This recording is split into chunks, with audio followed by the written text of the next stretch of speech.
오늘의 키워드입니다. 어제 일본 오사카에 규모 6.1의 지진이 발생하면서 사망자와 부상자가 속출했는데요. 오태규 오사카 총영사가 피해 사진을 직접 SNS에 올려 지진 피해 상황을 전달했습니다. 여기저기 가구가 헝클어지고 텔레비전이 바닥에 떨어져 있습니다.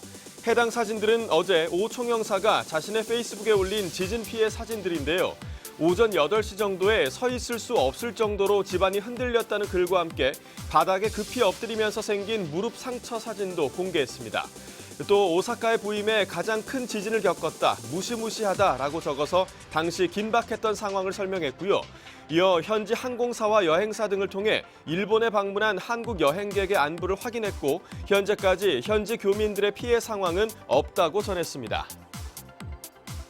보건복지부가 사회적 이슈로 떠오른 갑질을 주제로 한 금연 5개 광고를 선보였습니다.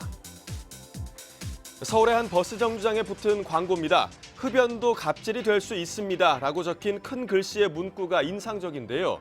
흡연이 주위 사람에겐 갑질이 될 수 있다는 내용으로 보건복지부가 선보인 5개 광고라고 합니다. 이 금연 광고는 어제부터 대중교통과 버스 정류장에 등장했는데요.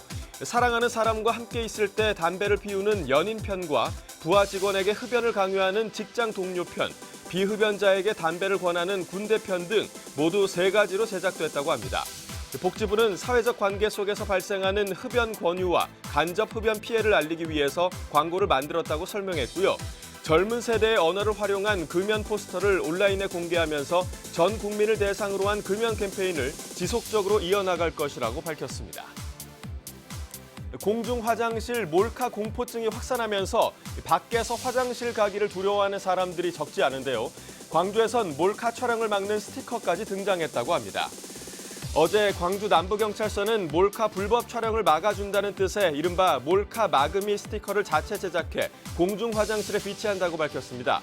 동전만한 크기의 이 스티커를 몰래카메라가 설치됐을 것으로 의심되는 구멍에 붙이면 되는데요.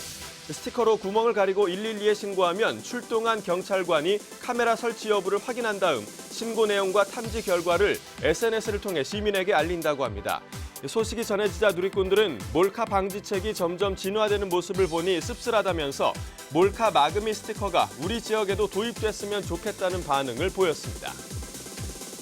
신혼희망타운은 신혼부부들이 부담 없이 집을 마련할 수 있도록 정부가 특별 공급하는 주택인데요. 일부 지역에서는 사실상 기존 주택의 반값에도 분양이 가능할 것으로 보입니다. 정부가 신혼부부들의 주택 마련을 돕는 신혼희망타운의 분양가를 2억에서 3억 원대로 낮게 책정할 전망입니다. 이렇게 되면 수서 역세권이나 위례 신도시 등에 있는 신혼희망타운은 사실상 반값인 3억 원대에서 분양이 가능할 것으로 예상되는데요.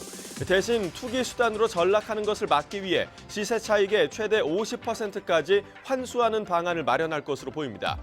또 수익 공유형 모기지와 연계해 계약자와 분양가의 30%만 내면 나머지는 모기지를 통해 20-30년간 원리금을 분납하는 방식으로 신혼부부들의 부담을 덜어주기로 했는데요. 국토교통부 관계자는 이번 달 안으로 구체적인 공급 방식과 시세 차익 환수 방안을 담은 내용을 담은 맞춤형 신혼희망타운 지원 방안을 발표할 예정이라고 밝혔습니다. 지금까지 오늘의 키워드였습니다.